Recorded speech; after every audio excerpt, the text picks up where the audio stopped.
Bismillahirrahmanirrahim. Excellency Presiden Bush, Members of the Press, allow me to speak in bahasa Indonesia.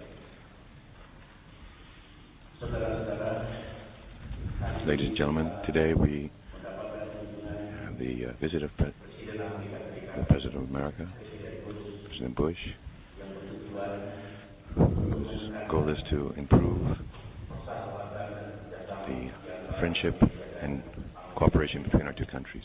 And especially in our bilateral meetings earlier, we discussed a number of issues to strengthen and to improve the cooperation between our two countries and two peoples.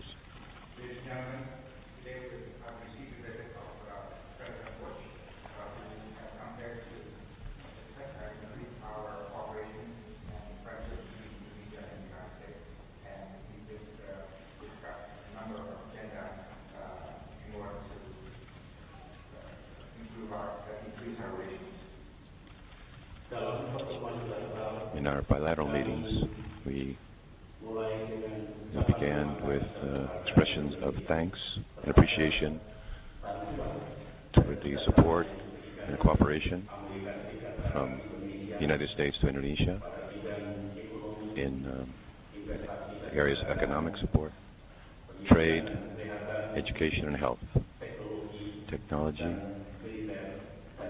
military assistance, and others.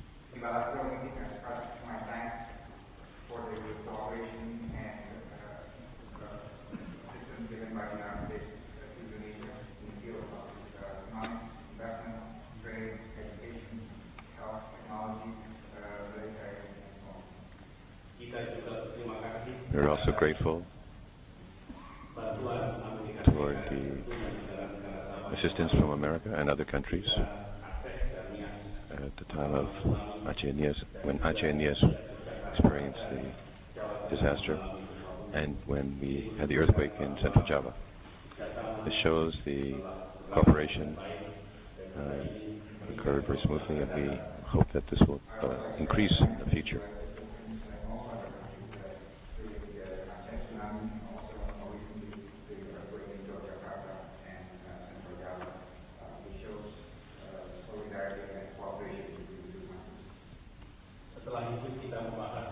We discussed in more detail how to improve the cooperation between America and Indonesia, first in the area of health, and especially in addressing avian flu and cooperation in facing a number of communicable diseases in the tropical countries, especially in Indonesia. That we discussed in detail a number of cooperation in our agenda. We discussed health cooperation, especially on how to fight avian flu and other infectious diseases that are found in the tropical area, especially within Indonesia. Bidang pendidikan kita memiliki kerjasama yang baik, dan kita sepakat untuk terus melanjutkan kerjasama ini. Dan Amerika Serikat akan terus memberikan bantuan bagi peningkatan pendidikan di Indonesia yang untuk menjadi bagian penting dalam agenda nasional. Education will have good cooperation, and we will continue this cooperation, and hope this cooperation will continue between Indonesia and the U.S. as part of our educational agenda. Di bidang energi, ke depan kita ingin mengembangkan kerjasama di bidang pembangunan layanan energi berbayofuel dan energi alternatif, dan dalam hal ini Amerika Serikat telah siap untuk sharing di bidang teknologi dan hal lain yang berkaitan dengan pengembangan alternatif energi khususnya biofuel di negara kita. We also discussed energy, and we spent time discussing bioenergy fuels, and I'm glad that President Bush has said that he will share technology and other answers related to development of alternative energy. Yang terakhir kita membahas kerjasama di dalam penanganan tanah alam, dan depan kerjasama di dalam membangun organisasi sistem usulan akan dilaksanakan, dan kita berterima kasih atas kerjasama ini bagus, baik dari Amerika Serikat khususnya dan beberapa negara yang membantu Indonesia untuk menggelar reuni kebangsaan di waktu yang akan datang. Lastly, we discussed how to deal with natural disasters, especially on how to build an early warning system in Indonesia. I express my appreciation to the assistance given by the United States government, and we also cooperate with other countries on building early warning system. Dalam pertemuan bilateral ini kita juga bertukar pikiran terhadap masalah-masalah global, baik di Asia maupun Timur Tengah, misalnya berkenaan dengan situasi di Korea, situasi di Iran maupun Palestina, dan kita tentunya bersepakat untuk berusaha lebih terbaik atas konkret-konkret yang ada di dalam itu. We also discussed a number of international issues, global issues, such as the situation in the Middle East, the situation in North Korea, Iraq, and also Palestine, and of course, we agree on the need to find a solution to these issues. Setelah pertemuan bilateral tadi, Presiden Bush dan saya bertemu dengan para tokoh masyarakat, para pakar yang membahas tentang bagaimana kerjasama di bidang-bidang yang kita bahas tadi. Untuk follow the advice dari rakyat kita, melalui partnership dan kerjasama di antara Amerika Serikat dan Indonesia. Dalam diskusi pengambilan secara terbuka, produktif, kritis, dan tentunya sangat baik untuk kita dengar bersama agar kerjasama di waktu yang akan datang benar-benar bisa untuk kepentingan rakyat Indonesia khususnya dalam meningkatkan taraf hidup dan hal-hal lain yang juga bermanfaat kita. After discussion with the leaders, we also had a meeting with the leaders and discussed all the things that we discussed already in the last meeting, especially on how to improve the quality of life and how to continue to U.S. partnership continue to improve those quality of life. The discussions were open, frank, constructive, sometimes critical, and that was important that we tried to discuss cooperation on how to make immediate restoration touch on the lives of our people. Demikian penjelasan bersama silakan Presiden untuk memberikan penjelasan. Mr. President, thank you very much. Thanks for the invitation to come back to your beautiful country. Laura and I are thrilled to be here. We're looking forward to our dinner tonight with you and your wife, our delegation. You lead a large and diverse nation with a very bright future. During my visit here, we're going to continue to work to build a relationship between our two nations that will last beyond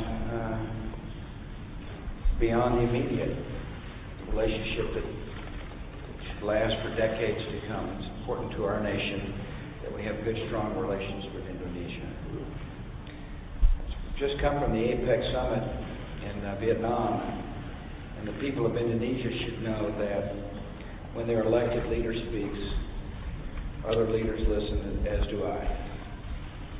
President, you're well respected in the international community, and I appreciate your perspective on global and international issues, and thank you for sharing them with me again today.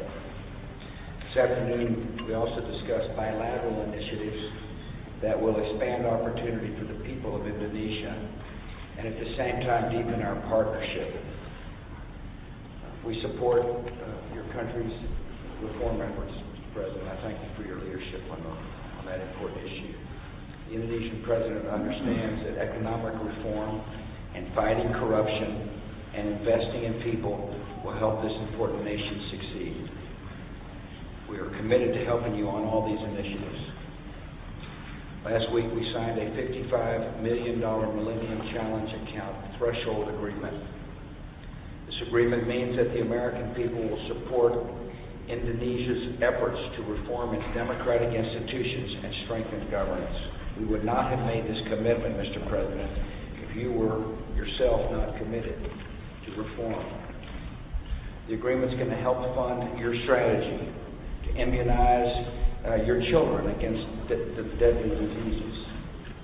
We support your attempts to modernize your education system.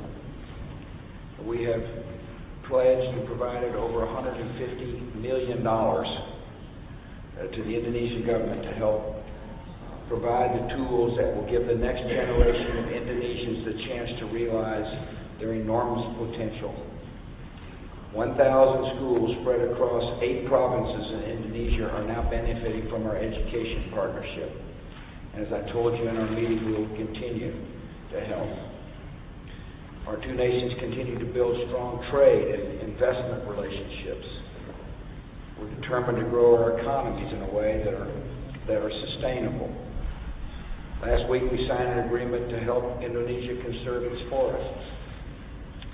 Together our nations will fight illegal logging while promoting trade in forest products that does not threaten the region's environmental quality. Our two nations recognize we must explore alternatives to fossil fuels. The President and I have spent quite a bit of time talking about this important issue. People of Indonesia have got to know that for national security purposes and for economic security purposes, America must spend research money to enable us to have alternative sources of energy from oil. I told the President that I am committed to sharing technologies as they become developed to help us all become less dependent on oil. And I appreciate your commitment, sir, to biofuels as an alternative source of energy. We talked about avian influenza. In this world of ours today, if there's an influenza outbreak in Vietnam, it could affect Indonesia or the people of America. And therefore we need to work in a collaborative way to deal with this grave threat. We'll continue to fund our partnerships on this issue, Mr. President, as well as our partnership to protect public health in Indonesia. We support Indonesia's growing global role. Indonesia will soon take a seat on the United Nations Security Council. We discussed threats to global security and how together our two nations can help provide a peaceful way forward. We discussed North Korea and we discussed Iran. Both regimes have nuclear ambitions. Nuclear weapons in the hands of these regimes would make the people of the Middle East and Northeast Asia less secure. The President and I discussed how the International Atomic Energy Agency and the six-party talks provide the best opportunity to seek peaceful diplomatic solutions to our concerns about these weapons programs. The United Nations requires reform to become a more effective institution, and I know that Indonesia will be a strong voice for positive change in the United Nations, and we look forward to having you on the Security Council. American people and Indonesian people have both suffered from the acts of violent extremists. Our nations are determined to take effective action against terror networks that plot new attacks against innocent people. Indonesia is an example of how democracy and modernization can provide an alternative to extremism. And we appreciate your leadership, Mr. President. Your democracy is making Indonesia strong and better able to play a positive role in Southeast Asia and the world. Our talks today have been very constructive. I appreciate your hospitality, and I presume we'll take some questions. Thank you very much, Mr. President. Saya persilakan kalau ada pertanyaan dari wartawan baik dari I'll be opportunity for questions from people from Indonesia or from press from America.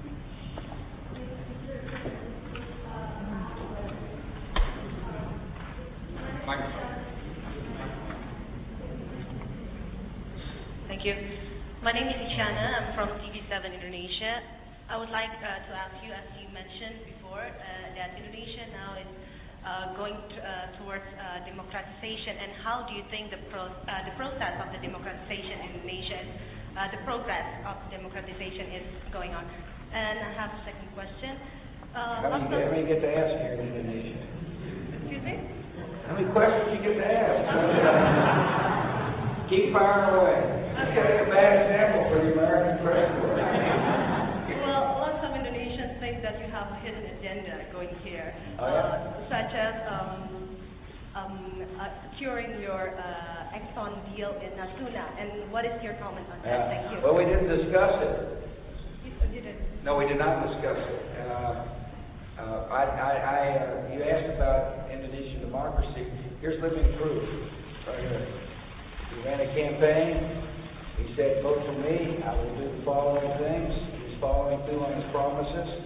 The elections were open, the elections were clean, the elections were fair, and he elected a good president who was working hard to, in a tough job. I don't think the American people understand how big Indonesia is.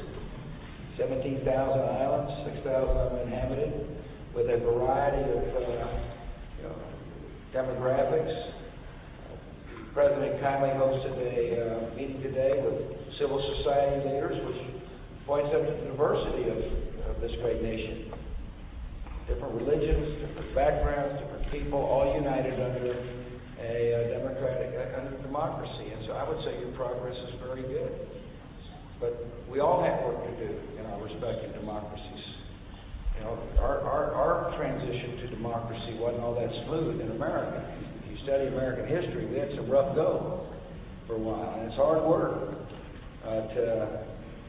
to make sure the institutions are sound so that people can live in a free society that's based upon the rule of law. But the President's committed to it. He's working hard to it, and I would say you're making good progress. Very young. Very young. Go ahead and yell it. Mr. President, you have talked about... Oops, don't yell it. Mr. President, you've talked about the dangers of leaving Iraq too soon, but you haven't talked about what risks might be involved in adding tens of thousands of troops to secure Baghdad, as Senator McCain has suggested. What are the downsides, if any, to that approach? And I'd like to ask the President of Indonesia, what suggestions did you make to President Bush about his Iraq policy?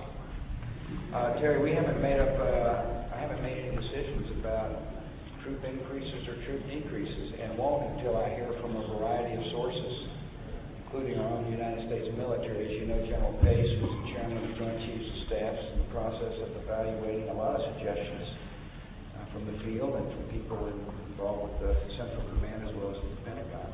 And they will be bringing forth these suggestions and recommendations to me here as quickly as possible. But so I don't need to comment on something that may not happen. But if it were to happen, I will tell you the upsides and downsides. My view on how could we work together in ending conflict in Iraq and finding proper and realistic solution for Iraq is that global community must be also responsible in solving the problems in Iraq. Talking about long-term stability and stability in Iraq, I think it's not only the responsibility of the nations of the United States and other countries who are now involved in Iraq, but of course is the role and responsibility of other nations as well, other communities as well.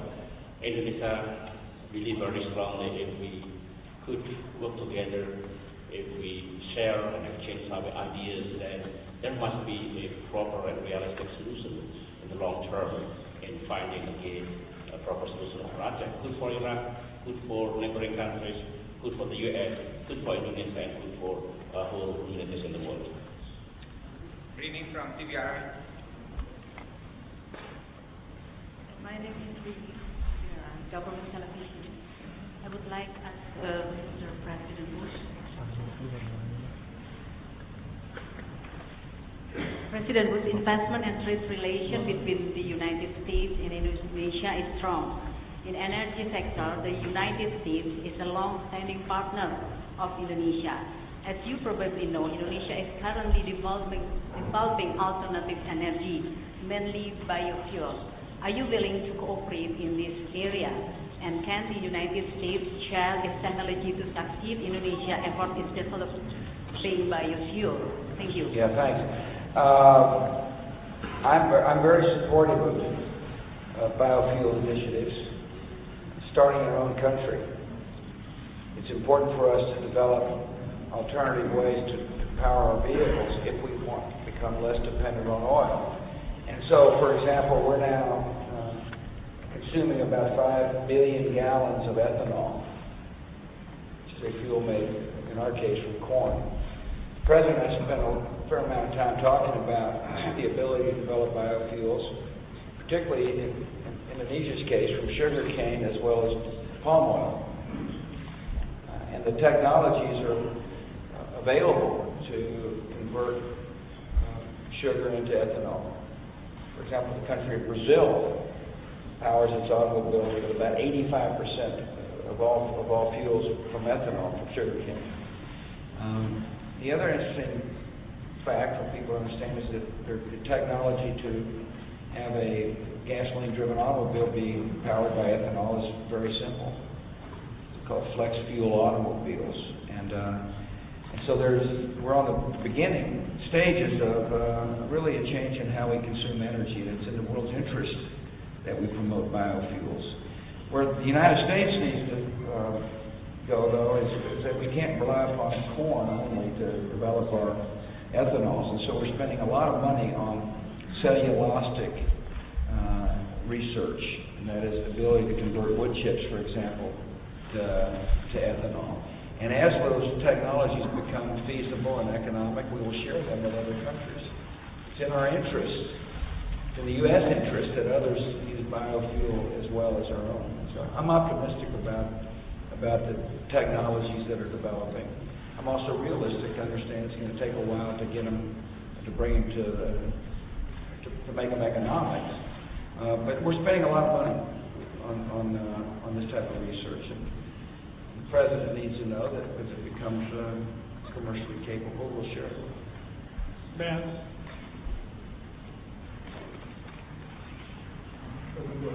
Microphone.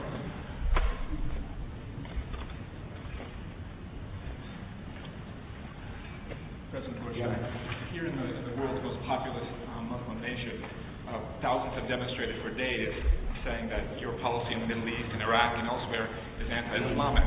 How do you fight that impression, and doesn't it require more than just a reassertion of your existing foreign policy goals? And for President Yudhoyono, did you, in your talks with President Bush, urge him to begin a withdrawal of U.S. forces from Iraq as soon as possible? I'll be glad to answer it for him. No, he didn't, but he can answer it for himself. Look, I applaud a society where people are free to come and express their opinion.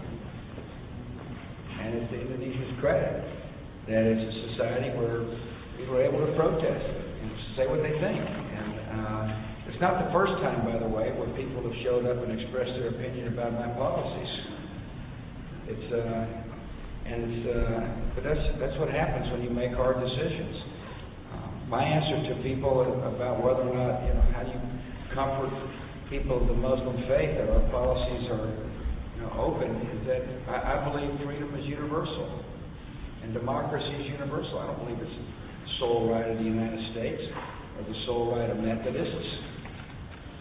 I believe in the universality of freedom. And therefore, I believe people desire to live in free society, and I believe the vast majority of people want to live in moderation and not have extremists kill innocent people. And so, therefore, our policies are to promote that kind of form of government. It's not going to look like America; it's going to be different from America. And I also would tell people that democracies yield peace.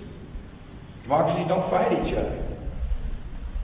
One of the reasons why I am proud to call this president friend is because he understands the power of democracy. And he understands it's a universal right. And so therefore to say, spreading democracy is anti-religious, it's the opposite of that. Democracy means you can worship any way you choose, freely. And so people protest, that's a good sign. It's a sign of a healthy society. Well, to elaborate my first view on Iraq, I would like to say that probably we have to think about developing a triple-track solutions. One is really important is having national reconciliation in Iraq together with the empowerment of the existing national government is very important. So Iraq can handle her own problem. Second, is, of course, we have to involve other parties. We have to probably deploy new setup of security forces in parallel with Sunday, based on an appropriate timetable, the disengagement of U.S. military forces and other coalition forces from Iraq. And of course, the third track is also not to be neglected, is how the international community work together in conducting reconstruction and rehabilitation of Iraq after the conflict. So I think we have to combine all those three solutions before actually the United States can determine what the possible policies to be developed in the future related to the withdrawal of the disengagement of the U.S. forces from Iraq. So you believe that U.S. forces should remain in Iraq? You believe that U.S. forces should remain in Iraq?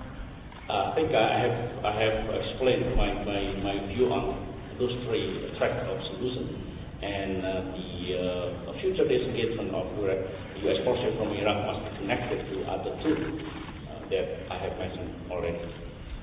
Thank you. That is the end of our press conference. There will be joint statement available in the back.